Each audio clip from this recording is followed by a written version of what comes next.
ఏ ప్రభుత్వం వచ్చినా దీన్ని కొనసాగించాల్సిందే.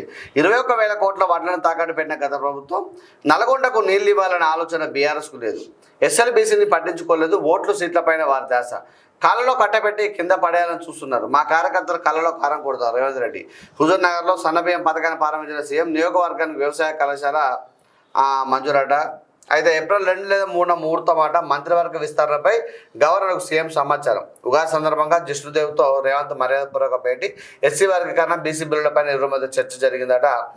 ఏదైతే ఉందో నిన్న గవర్నర్ గారిని కలవడం జరిగింది. ఉగాది సందర్భంగా మర్యాదపూర్వకంగా కలిసినప్పుడు ఏమైందంటే ఈ బీసీ బిల్లు అలాగే ఎస్సీ సంబంధించిన బిల్లు కూడా రిజర్వేషన్ సంబంధించిన బిల్లు కూడా వారి గురించి చర్చ చేయడం జరిగింది. వారు ఆమోదం తెలిపి ముందుకు పంపాల్సిన అవసరం ఉంటుంది కాబట్టి.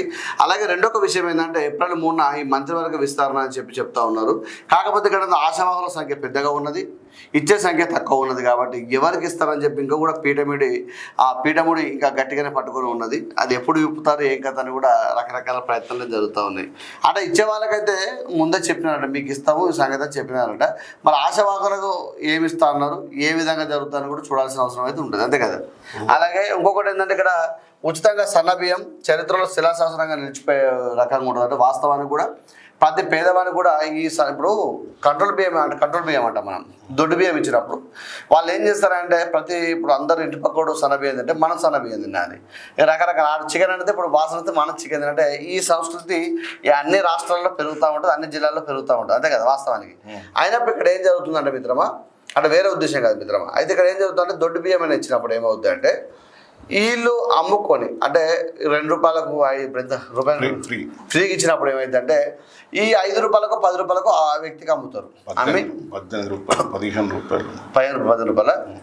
₹15 అమ్ముతారట. అమ్మేసి ఏం చేస్తారంటే ఈ సన్న బియ్యాన్ని ఇంకొక ₹10 ఎక్స్ట్రా వేసుకొని అంటే ₹30 అంటే క్వాలిటీ బట్టి ఉంటాయి. ₹50 ఉంటుంది, ₹60 ఉంటుంది.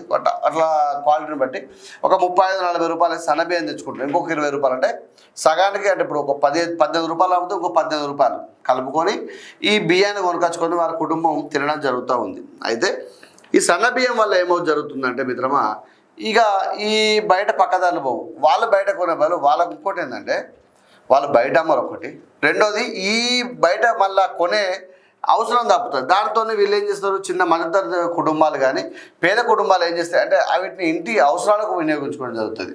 వాస్తవానికి ఇప్పుడు 20 కిలోలు కావాలనుకోండి, ఒక ₹15 వేసుకున్నా కూడా ఒక ₹700 నుంచి ₹1000 ఈ బియ్యాన్ని ఖర్చు పెట్టాల్సిన అవసరం వస్తుంది సన్న బియ్యం కోసం పోయినప్పుడు. ఈ ₹1000 ఏదైతే మనం మిగులుతాయి కాబట్టి ఈ ₹1000 ఇంటి పోషణకు ఉపయోగపడే అవసరం అయితే కనబడుతూ ఉంటుంది వాస్తవానికి.